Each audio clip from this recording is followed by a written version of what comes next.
Welcome to Pooja's Kitchen.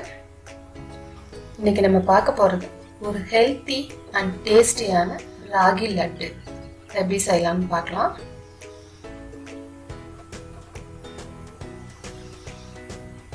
தேவையான பொருட்கள்: ragi powder, ஏலக்காய் பவுடர், வெல்லம், முந்திரி பருப்பு, பாதாம், பிஸ்தா, நெய். ஃபஸ்ட்டு ஒரு பேனில் 1 டேபிள் ஸ்பூன் அளவுக்கு நெய் சேர்த்துக்கிறேன். சேர்த்துட்டு 1 கப் ராகி பொடி, ராகி மாவு சேர்த்து அதைய ரோஸ்ட் பண்ணணும். ஃப்ளேம் பார்த்தீங்கன்னா மீடியமாக வச்சுக்கணும். அதைய லைட்டாக ரோஸ்ட் பண்ணி வச்சுக்கணும். இது பார்த்தீங்கன்னா உடம்புக்கு ரொம்ப நல்லது. குழந்தைங்களுக்கெல்லாம் ஒரு நாளைக்கு 2 லட்டு கொடுத்தா நல்லாயிருக்கும்.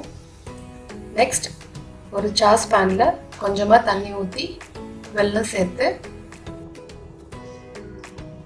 அதை மிக்ஸ் பண்ணிக்கோங்க. இப்போ நம்மளுக்கு வெல்லம் நல்லா கொதிச்சு வருது. அதையே ஒரு பவுலில் ஃபில்டர் பண்ணி எடுத்துக்கணும். எந்த ஒரு டஸ்ட் இருந்தாலும் ஃபில்டர் பண்ணும்போது போயிடும். ஒரு குட்டி பேனில் 1 டேபிள் ஸ்பூன் நெய் சேர்த்து முந்திரி பருப்பு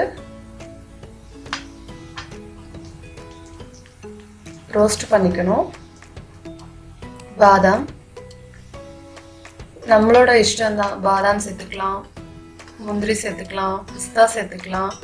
நம்மளுக்கு என்ன பிடிக்குதோ அதை இது கூட ஆட் பண்ணிக்கலாம், நல்லாயிருக்கும். ஒரு பவுலில் நம்ம வறுத்து வச்சிருக்கிற இந்த ராகி பொடியை சேர்த்துட்டு இது வறுத்து சேர்த்துக்கணும், அப்போ தான் நல்லாயிருக்கும். அது கூட இந்த ரெடி பண்ணி வச்சிருக்க அந்த வெல்லம் சிரப்பை கொஞ்சம் கொஞ்சமாக சேர்த்துக்கணும், மொத்தமாக சேர்த்துடக்கூடாது.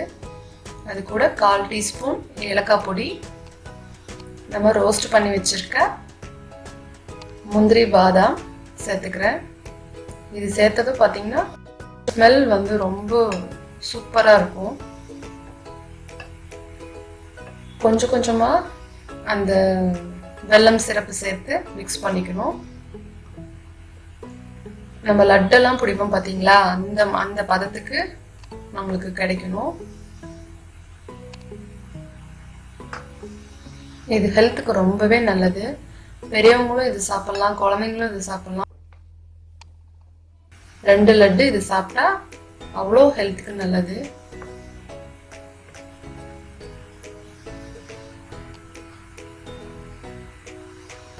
எல்லாம் மிக்ஸ் பண்ணிட்டு 2 டேபிள் ஸ்பூன் அளவுக்கு நெய்யை மெல்ட் பண்ணிட்டு அதுக்கப்புறம் இதில் சேர்த்துக்கணும். நெய் சேர்த்துன வாட்டி பார்த்தீங்கன்னா வாசம் கமகமன்னு இருக்கு.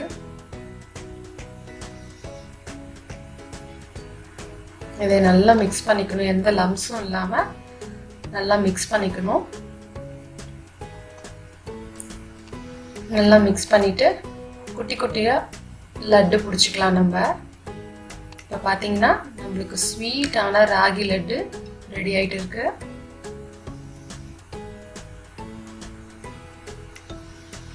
இந்த மாதிரி குட்டி குட்டி பாலாக நம்ம ரெடி பண்ணி வச்சுக்கலாம். குழந்தைங்களுக்கு கொடுக்கும்போது ரொம்ப இஷ்டப்பட்டு சாப்பிடுவாங்க. இது ரொம்ப டேஸ்டாகவும் இருக்கும். நம்ம வெளியிலேயே பார்த்தீங்கன்னா ஃப்ரிட்ஜில் வைக்காமல் வெளியிலேயே நல்லா ஒரு ஏர்டைட் கண்டெய்னரில் போட்டுக்கலாம், நல்லாயிருக்கும். டெய்லியும் ஸ்கூல் முடிச்சுட்டு வந்த உடனே குழந்தைங்களுக்கு இது கொடுத்து பாருங்கள், இல்லை ஸ்நாக்ஸாக கொடுத்து விடுங்க, நல்லாயிருக்கும். இந்த ரெசிபி பிடிச்சிருந்தா என்னோட பூஜா ஸ்ரீ சேனலை சப்ஸ்கிரைப் பண்ணிக்கோங்க. நாளைக்கு வேற ஒரு டிஷ்ஷோட உங்களை வந்து மீட் பண்ணுறேன். தேங்க்யூ ஃபார் வாட்சிங். நீங்களும் இதை வீட்டில் ட்ரை பண்ணி பாருங்கள்.